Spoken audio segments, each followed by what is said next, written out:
welcome Governor Ned Lamont and Acting Commissioner Dr. Gifford to Bristol Health, and to join them today for a conversation about the importance of receiving the COVID-19 vaccine. I'd also like to welcome some distinguished guests here today, Mayor Ellen Zappo-Sasu, Marco Palermo, who is here in the back, thank you.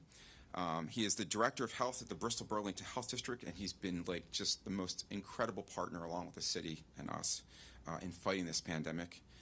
And our legislative representatives today, and I see Representative Whit Betts, and I'm looking around the room, and I see Senator Henry Martin, and hopefully I'm not missing anybody, but it is always welcome and a pleasure to have you here today. Since day one of this pandemic, and I do remember a press conference here back in March, I remember, I'm not sure we were wearing masks that day actually, but it was the kickoff, and I recall the governor commenting about the fact that Bristol Health itself was started on the Spanish flu pandemic almost exactly 100 years ago. It's December, it'll be 100 years for us. And we were commenting about making it through another major pandemic, and I had seen pictures of Muzzy Field and people actually spread out with masks on, dating back to 1919, watching baseball games with masks on. It was quite remarkable, and we're now actually collecting pictures of the history of this hospital for a 100-year anniversary, so I'm sure we'll see some of those. So we along with hospitals across the state have worked tirelessly to protect our residents, patients, and staff from being one of the first hospitals in the state to set up a COVID-19 testing station to now vaccinating as many people in our community as possible. To date, we've administered more than 25,000 vaccines. But folks, we have a lot more to go, right? That's what today is all about. And our numbers of COVID-positive patients have gone way, way down. So obviously, these vaccines work, right? Okay, that's the key. And it's largely because people are getting vaccinated, but we have, like I said, a ways to go. The success would not have been possible without our strong partnership with the city, as I mentioned, the Bristol Burlington Health District, and organizations like the NAACP, which have helped us reach many older, frail, homebound patients and administer vaccines on a larger scale at our mass vaccination site at ESPN, an amazing partner for us. And this level of success would also not have been possible without the support of our governor and the Department of Public Health. And you know, I can't say enough about that partnership from day one. And I commented as we were walking down here to the team, it's like the day that never ended. I'm not sure how you all survived it. I'm not sure that any of you signed up for what you did, but to all of you, we are just forever grateful and appreciative of what you've done. You know, and the vaccines are, you know, in terms of us and all this support we've got, I'm here to say these vaccines are safe and effective, have been truly a life-saving turning point in our fight against this pandemic.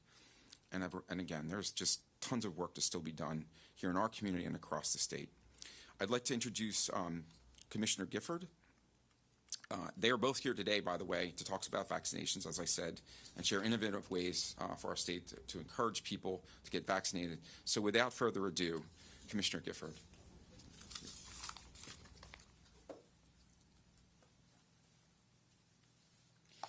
Thank you, Kurt, very much for having us here today. Delighted to be with you. Good afternoon, Governor and Mayor. Thank you for hosting us this afternoon. Director Palermo, thank you very much for your hard work over the course of the pandemic. Representative Whit Betts and Senator Martin, thank you for joining us. A couple things today that we'd like to update you on the status of our vaccination program. First of all, some very, very good news, and if you could tee up the first slide. And then the not so good news about where we are on our vaccine program, and then what is left to do and where we're going. So here's the good news on this slide. If you look at the middle row, you can see that in Connecticut, we are now at 79.6% of all adults in the state of Connecticut who have received an initial dose of vaccination.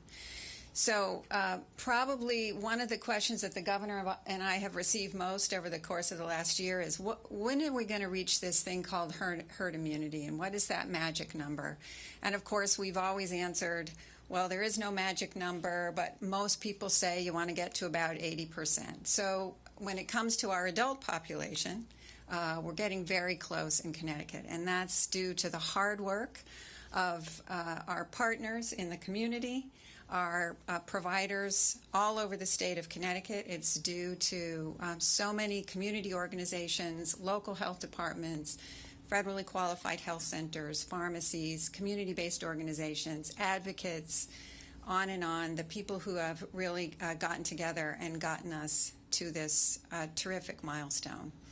So that's great news, and we continue to be, as we have been throughout this vaccine program, one of the states with the highest level of vaccination among our population in the country. So we're very proud of that, very proud of the partners, and very grateful for all of the work that's been done. And it's really due to the people of Connecticut who have, all throughout this pandemic, worked right alongside the governor and myself with masks, with the reopening, with the closing, with schools, with contact tracing. So a very commendable milestone and achievement for the state. If you can go to the next slide. So we still have a little bit of work to do, and that's another thing that the governor and I want to talk about today. There are pockets in the state, as you can see on this map, where our vaccine rate is not quite the same. It's lower than what it is elsewhere in the state. So you can see Eastern Connecticut, we still have some work to do to make sure that people have all their questions answered, that they have adequate access to the vaccine, that they understand the importance of getting vaccinated. And then some of our largest cities and towns, we're still working to make sure that they have the vaccine rate that looks like the rest of the state. So you can see Bridgeport, New Britain, Hartford. Now, those are in some ways also younger cities, so you have to keep that in mind. There are more children in some of these larger cities who aren't yet eligible for vaccination, so that's part of the explanation for why they have lower rates. But also, we're hearing and continue to hear that there's some hesitancy, and that's one of the things that I want to address today. So it's important, just to put a finer point on something that Kurt said, that we don't have pockets of low vaccination rate in Connecticut. We really want to eliminate any pockets of low vaccination, and that's because we are seeing around the world and elsewhere in the United States that the Delta variant is becoming the predominant variant. It's not predominant yet in Connecticut, due in large part to our high vaccination rate, but it could become dominant in these pockets of under-vaccinated people. We know it's more transmissible, and we know it's probably causes more severe disease. So we want to make sure that we don't have any areas that are vulnerable to a return of COVID in the fall. So July, August, September is really our opportunity to get to these last pockets and make sure that people have all their questions answered, they know the facts, they know the truth. We can bust some of those myths, and people know where they can get vaccinated. If you could go to the next slide. This just shows you where we are doing our vaccinations now in Connecticut. So the blue bars are pharmacies. The orange is local health departments. The gray are our federally qualified health center partners. The yellow is hospitals, and the blue is others, including private doctors' offices. So you can see that back at the beginning of the vaccine program, or early in the program back in March, pharmacies played a smaller role. Local health departments and hospitals and FQHCs played a larger role. And as time has gone on, the pharmacies have become more and more important parts of our vaccine program here in Connecticut, and the other partners are doing less vaccination. So this is more the norm, and it's the good news there is that we have over 300 sites around the state of Connecticut where people can get vaccinated. So these are convenient sites. They're in people's neighborhoods. were not only in the large chain pharmacies, but also in grocery stores, in Walmart, and virtually all of the chain pharmacies that also are administering vaccine. So now it's time to finish the job. So what are some of the things that we're doing? If you could go to the next slide. We understand, and I want to speak directly to people who are still on the fence about getting their vaccination, and maybe address some of the things that we're hearing are causes for concern. First of all, we hear the vaccine was developed too quickly, and therefore you're not really sure about the safety of the vaccine. So it is in fact true that these vaccines were brought to market more quickly. They are authorized under what's called an emergency use authorization. But there were not shortcuts done in the science. There were large numbers of people tested before the vaccines were approved for emergency use.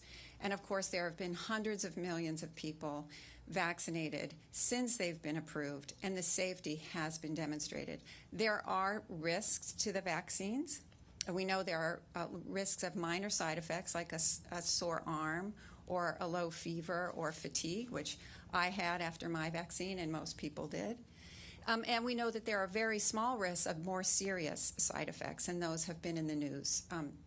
Rare blood clots with the J&J vaccine, allergic reactions, and some short-term and usually not serious heart side effects with the other vaccines.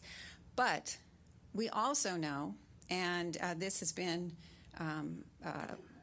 stated by the FDA and by the CDC, that the risk of getting COVID is much greater than the risks of some of these even more serious side effects. So yes, there are minor side effects to the vaccine. Yes, there are rare and serious side effects to the vaccine, but they are outweighed by the known and much more common risk of getting COVID. We are seeing in people that are hospitalized in Connecticut that the vast, vast majority are unvaccinated people. So if you're unvaccinated in Connecticut, you're the ones that are at risk of being hospitalized. I'm sure that's the case here in Bristol. Virtually all of the deaths, not all, but very close to all of the deaths we're seeing are in people who are unvaccinated.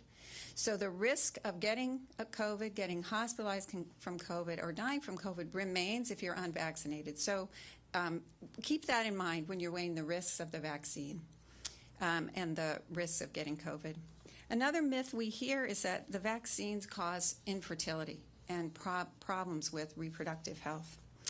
And this is impacting a lot of young women, many of them in healthcare, who are thinking about getting the vaccine.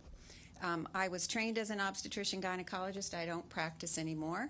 But of course, this was a very important question for me to make sure I understood.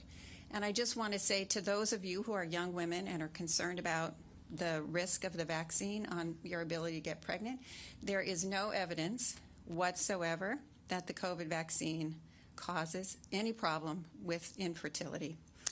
So, in fact, if you're thinking of getting pregnant, it's probably a really good idea to get the COVID vaccine, because we know that women who are pregnant are at risk for more severe COVID disease when if they were to get sick when they were pregnant.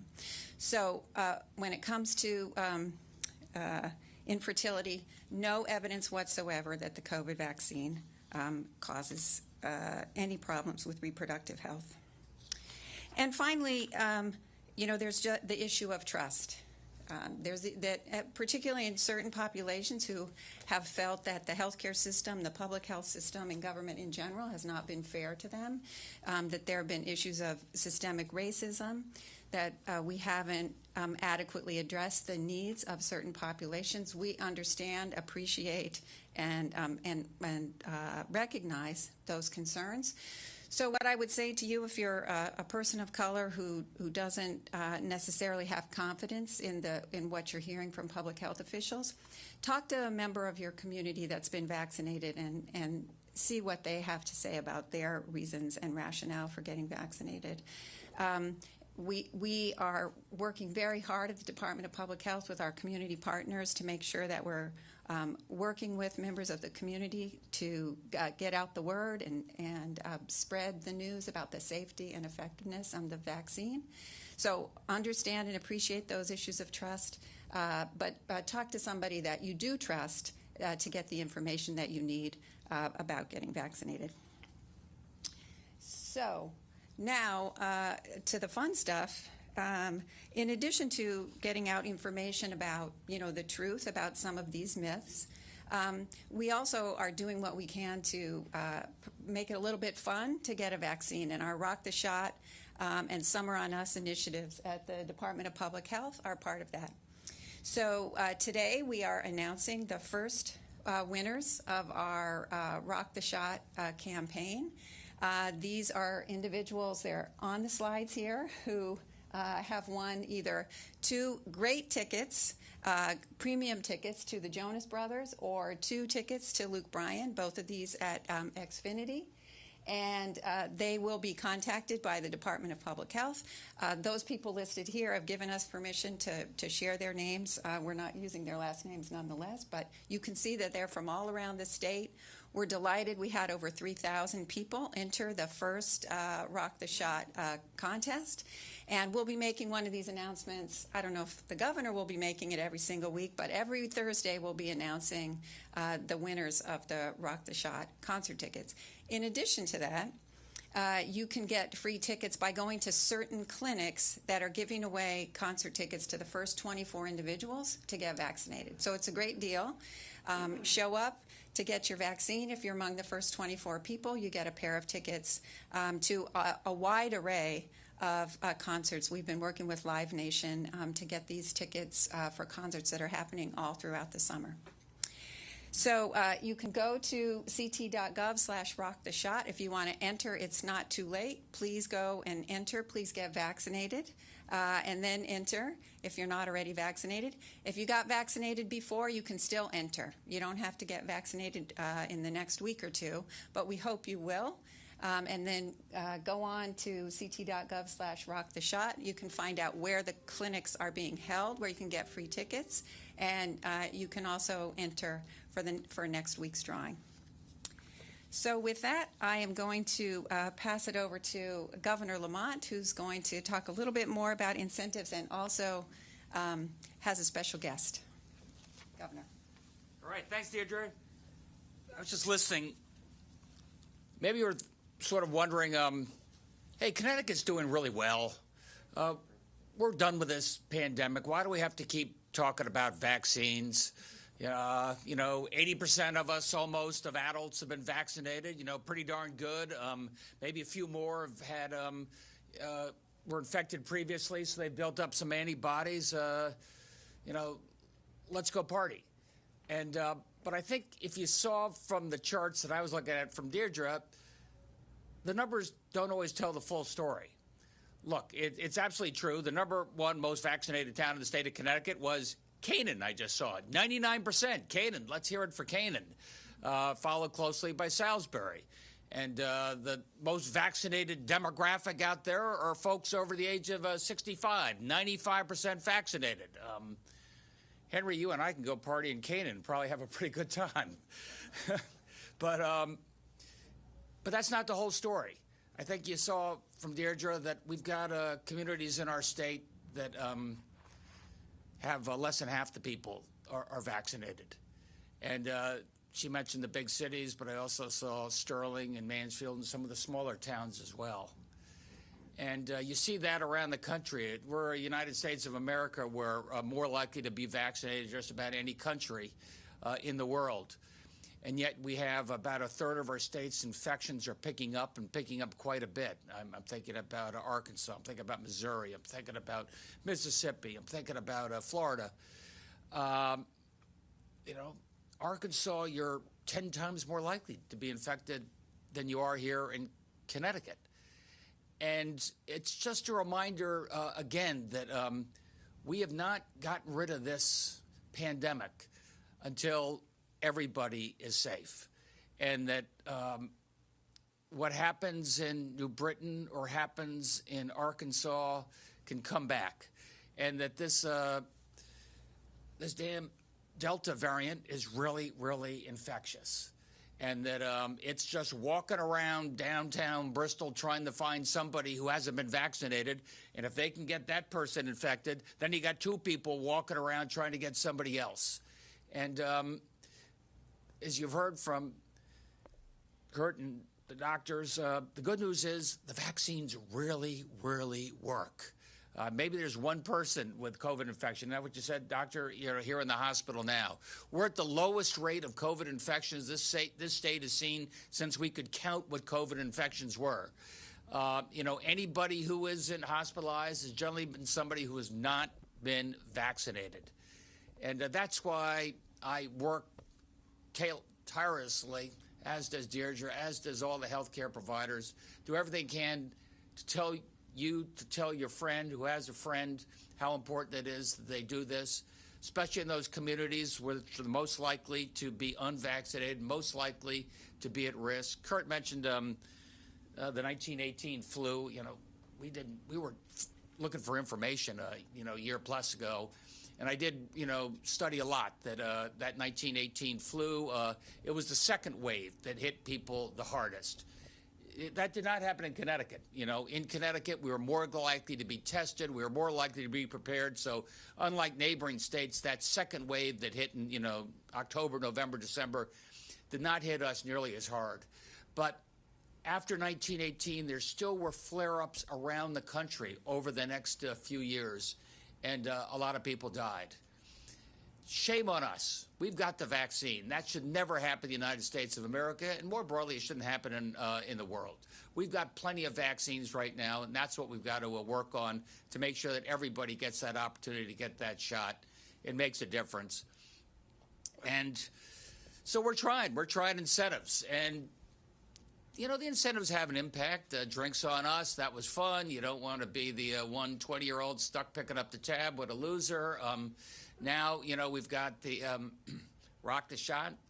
And anything we can do to have people talking about vaccines, and anything we do to give young people a little more of a boost to get forward and talk about it with their friends is what we're trying to do.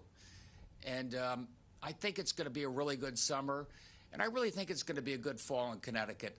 I think if we can continue the slow progression of people getting vaccinated, I do believe that you're going to get we're going to go to the full FDA approval. I think that's going to be within a month. I think you're going to find that there's 10, 15% of people that are using the emergency use approval as one reason maybe to sit back a little bit. Nonsense. As Deirdre said, not only have we had full FDA testing on this thing, we have hundreds of millions of people who have been vaccinated with Moderna and Pfizer and J&J. We know that this is safe. We know it works, but perhaps that a full FDA approval will help.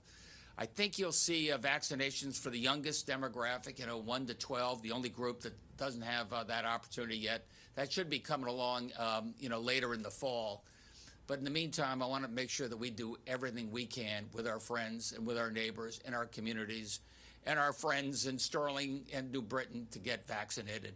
So with that, we did do a little event where we got somebody who got front row tickets, or darn good tickets anyway, to Luke Bryan. And I just wanted to give him a call or vice versa and congratulate him.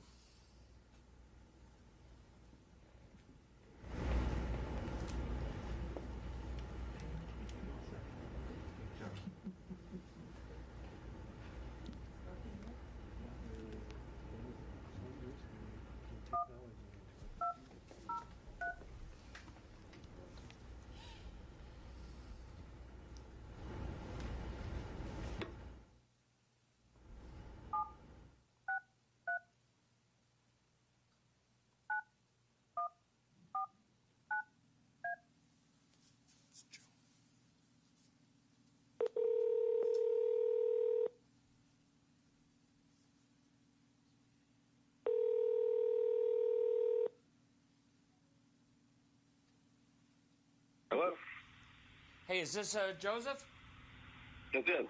Hey, Joe, this is Ned Lamont. I'm governor of Connecticut, here with just a few of my closest friends from Bristol Hospital and the entire Connecticut press corps. Just want you to relax. But I really wanted to say, Congratulations. You have won the contest. You're going to Luke Bryan. You know about this? I do. Apparently now I do. It's awesome. Thank you.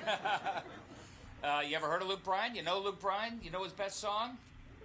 I do. It's something to do with margaritas. Margaritas, play it again. You're ready to go. I love that. And just tell me, I understand you're about 30. I know you work with your dad there down there in Bridgeport. Hopefully this, rock the shot got people a little more incentive. But tell me about why you got vaccinated, why you got vaccinated now. Yeah, so we own a family business. We're a stone company down in Bridgeport, on Thrift Stone Concepts, and basically we do, construction work. We do marble and granite countertops and fireplaces and things like that. And, unfortunately, we weren't really able to shut down during the pandemic for much because we were essential workers and, we had the people's home renovations had to keep moving. So, it was, working in a factory, it's kind of close quarters. So it was important for all of us to get our vaccines. And, my father's a high-risk individual, and if I'm going to be working with him every day, I don't want to put him at risk, And, not even just that. I'm not really interested in putting anybody at risk. If I go to the grocery store or, CVS or anything like that, I'm not interested in putting anybody at risk to get sick. Well, look, thank you. I love that. It would have been easy to say I dig Luke Bryan. That's why I'm doing this. But I like the fact that you said my dad's at risk and some others around me. Perhaps they have some immunocompromised. They can't get vaccinated. You were thinking about them as well when you got vaccinated, and that's the message I want people to hear. Anyway, man. Absolutely, yeah. I mean, as a 30-year-old person, I wasn't too concerned about myself, but, it's more about other people. Hey, congratulations. I hope you love the concert. Come see me in the office afterwards and tell me how it went. Awesome. Sounds good. Thank you so much. See you, Joe. How's that? Thanks, everybody. Wasn't that fun? Am I be the first to say this? Yeah. So the slogan's got to be rock the shot and you can rock on. Right? How's that? All right, dude. I'm there. I love it. That's great. Can you talk a little bit about the variants? I noticed in the daily briefing that you're actually have more cases of that B117 than you do the Delta. Want to take that?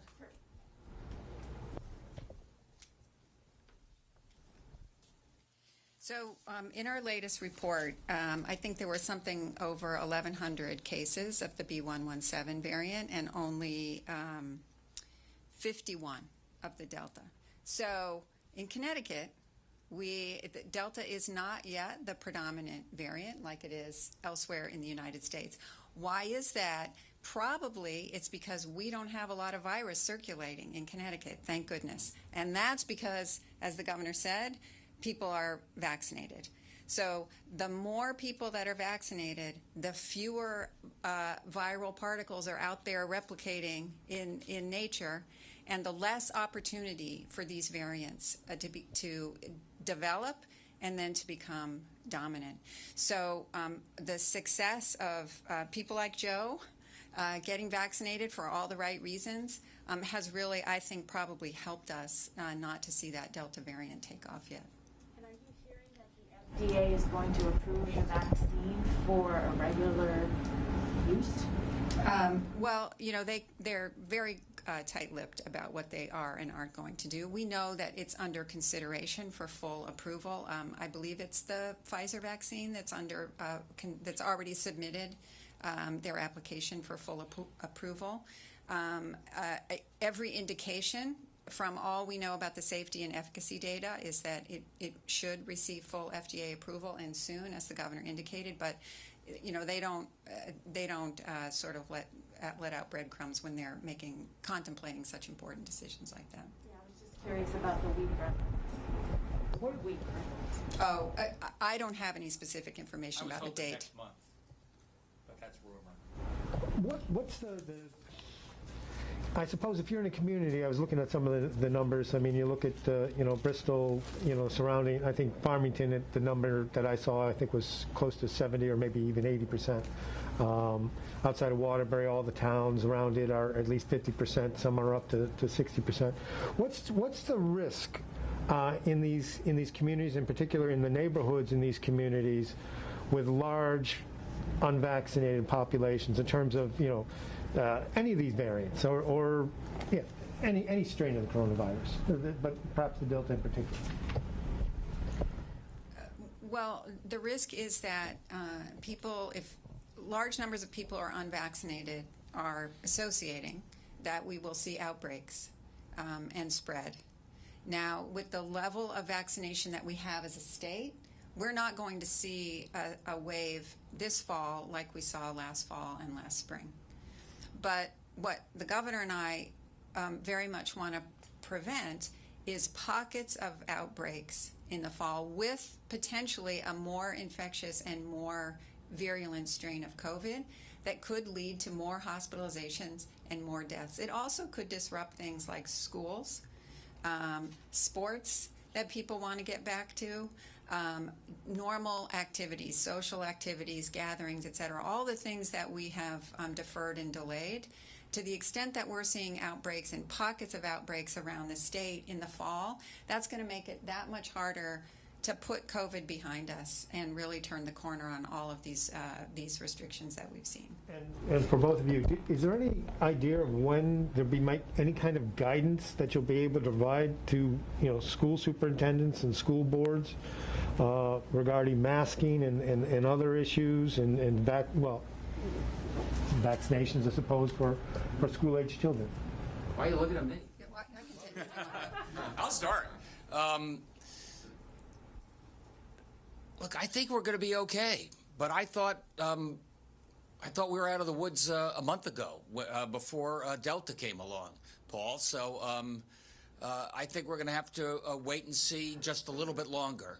I'm going to have to, see where the teachers are. If the teachers are 100% vaccinated, feel 100% confidence going back to the school, that's one thing. If they're hesitant because they see things flaring up, we'll have to take a look. I really feel strongly, though, that we're going to have kids in school and we're going to have teachers in school and we're going to be able to do it safely. And I'd like to think that all the high school kids who love Luke Bryant are going to all get vaccinated in the next 60 days so we don't have a discussion about high school. Do you guys have any way to quantify or evaluate in sort of like a tangible way the success of like Drinks on Us or Rock the Shot or these other incentive programs? So let me just finish answering that last question on schools. So we're at now about under 50% of kids in Connecticut 12 to 15 who are vaccinated. So we need to really make a push this summer to make sure that families understand the reasons and the importance for getting those young adolescents vaccinated. And we're at 65% of individuals 16 and 17.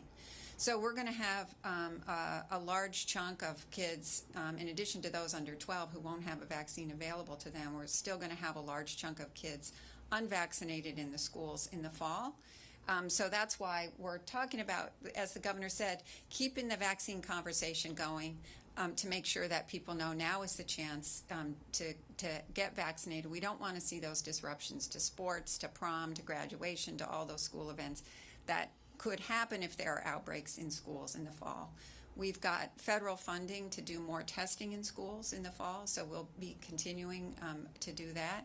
And we anticipate comprehensive guidance from the CDC on schools any day now. They've been telling us it should be released. And in terms of the effectiveness, I mean, we had 3,000 people enter. We're doing an analysis now to see how many of those people were previously vaccinated and how many people were recently vaccinated as a result. But this is a brand new incentive. So we're talking to you today, and we're hoping that more and more people will enter and learn about the program. And were these connected? You said some of the future drawings are connected to specific clinics. Were these connected to specific clinics? No, there's two ways. Thanks for that question. So I can clarify. There's two ways you can get concert tickets. One way is to go online and enter your name, like these 30 individuals who are winners today. And the other way is to show up to the clinic. So tomorrow, Stafford Speedway, there'll be Luke Bryan tickets being given away tomorrow evening at that clinic. All you have to do is be among the first 24 people to get vaccinated at the clinic, and you get free tickets. So all those details are on the website, ct.gov/rocktheshot. Governor, on Alex's question there, you said Connecticut's got better numbers than Arkansas, et cetera, which is true. What do you attribute the numbers to? I mean, people in Connecticut think they're sophisticated, and maybe they are, and they think that. But what are the reasons, in your mind, in your own words, for Connecticut's numbers? I think we're smarter. I think we believe the science. I think that we were hit hard early, along with New Jersey and New York. I think that was a real wake-up call. So that meant that we were more likely to listen to the science. That meant we were more likely to get tested, and that shows that we're more likely to get vaccinated. You know, to Alex's thing, along the way, we've had some very targeted incentives that I think moved the dial incrementally. Where did the rocket shot idea come from? What was the inspiration? We're looking at the demographics of folks that maybe are a little less likely to be vaccinated. You know, young people, maybe kind of country western fans, or you know, rap hip hop fans. Let's put it that way. So we figured maybe we can target this population with the tickets, and some front row seats might get people's interest. What role have different incentives in other states have put in? Like Ohio got a lot of publicity for their $1 million drawing. How much have you been looking at what other states are doing? I've been looking at it a lot. Look, the good news is it got everybody talking about vaccines right when everybody else was going back to the beach saying, "Hey, I'm done." That was good. You look at the numbers on Ohio. It got a little bit of a spike briefly, but also they had opened up to 12 to 15 that week, so I don't quite know what moved it. Our incentives are not as expensive. They're a little more targeted, and I think they're more effective. Who's paying for the concert tickets? The state? I think we're splitting that, aren't we, with Live Nation, if I'm not mistaken? We have federal vaccine funding. Yeah. I also have a question for Kurt Please. while we're at it. So the Connecticut Hospital Association has recommended that hospitals mandate vaccinations, and several hospital systems have announced that they're doing so. I'm just wondering where you guys stand on that. So great question. Thank you. And just before I do that, I just want to introduce Dr. Rich Swag here, who has been on our medical staff for 40 years. He doesn't look a day over 30, but he's been here for 40 years. He's an infectious disease physician who's been here, and he's just amazing for our community to have, especially during the pandemic. And I also see Dr. Kumar back here, who has taken care of our critical care patients. So, and I apologize for taking your question and sidetracking a little bit. So, great question. And as you probably are well aware, the hospitals in Connecticut, one of the most amazing things is we collaborate together and work together on these kind of initiatives. And I think all throughout the pandemic, and I'm actually on the board of the American College of Healthcare Executives. I'm a governor. Actually, I'm a governor as well. And so I participate with, hospital leaders across this country. Connecticut is one of the most collaborative states that I've ever worked in, and I've worked in several others. The question of mandating the vaccine, I think is, for me, it's a personal thing too, right? So if you think about it, we quarantined long-term care facility patients for well over a year, right? They didn't see their loved ones except through windows, and we actually had a horse come and visit patients through a window in our facility here. But guess what happened during the second and third, round of this? People still got COVID and they died. So where did it come from, right? So for me personally, I think it's a commitment to the health and safety of not only each other, but our patients that we get vaccinated. So Bristol Health, along with all the other hospitals in the state of Connecticut, I was part of that vote, voted to mandate the vaccine. Now, the details about that, the hospital association, the Connecticut Hospital Association, has Patrick Shermell, who's the president and CEO of Griffin Hospital. He chairs that committee. They met this week, had a very, very healthy, lively discussion, and that discussion is around how are we going to, as a state, implement that mandate. Now, for Bristol Health, my personal hope is that we get it done by sometime like September 30th. Remember, of course, that means 2 shots, right? So it takes time. We have communicated to our employees that we are planning to mandate it. And I would say the reception has been really very, very good. We're at about 75%, correct me if I'm wrong back there, guys. About 75% of our employees had been fully vaccinated. Some of the same concerns that you heard Commissioner Gifford talk about are the same very concerns that you hear. Imagine, if you will, a population that is dominantly female, so percentage over 90%, is that 87%? 80%.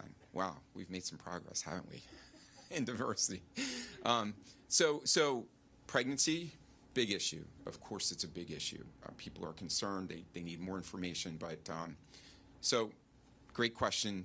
100% we support this mandate, and the Hospital Association is working vigorously through Patrick Trammell's leadership and the rest of the team's leadership to make it a reality for all hospitals and healthcare in the state of Connecticut. Yeah, so there was that one situation, and I think it was where dozens or hundreds of people quit their jobs as opposed to getting vaccinated. Do you have any fear among that remaining 25% that you could see that level of pushback here? Yeah, so great comment, great question. Sure, if everybody isn't on the same page, obviously you're going to have employees that are going to shift from one place to the other. There are parts of Connecticut that border other states where that can be a concern, and I think you heard the governor say repeatedly how advanced we've been. I had the occasion of actually driving through Arkansas in January, relocating my son to the West Coast, and I saw many people not wearing masks. So I think there's more to it than just our sophistication here. But yeah, that is a problem. And again, it is a very collaborative state. And in terms of hospitals and healthcare, we all work together. And that is a fear. If we don't all do it together, there could be a shift in people to other states potentially and between organizations. And right now, it is an incredibly difficult time for us in healthcare. We are short, and you have to imagine, we realize how short we are in some areas, long-term care facilities, for example, and respiratory care, you name it, nurses, every part of it is a shortage right now. It is a concern. It is one of the primary reasons why, as a hospital association, we all work together and collaborate. Thanks. Anybody else? I'm sorry, before I sit down. Thank you. Thanks, everybody. Thank you so much for coming today.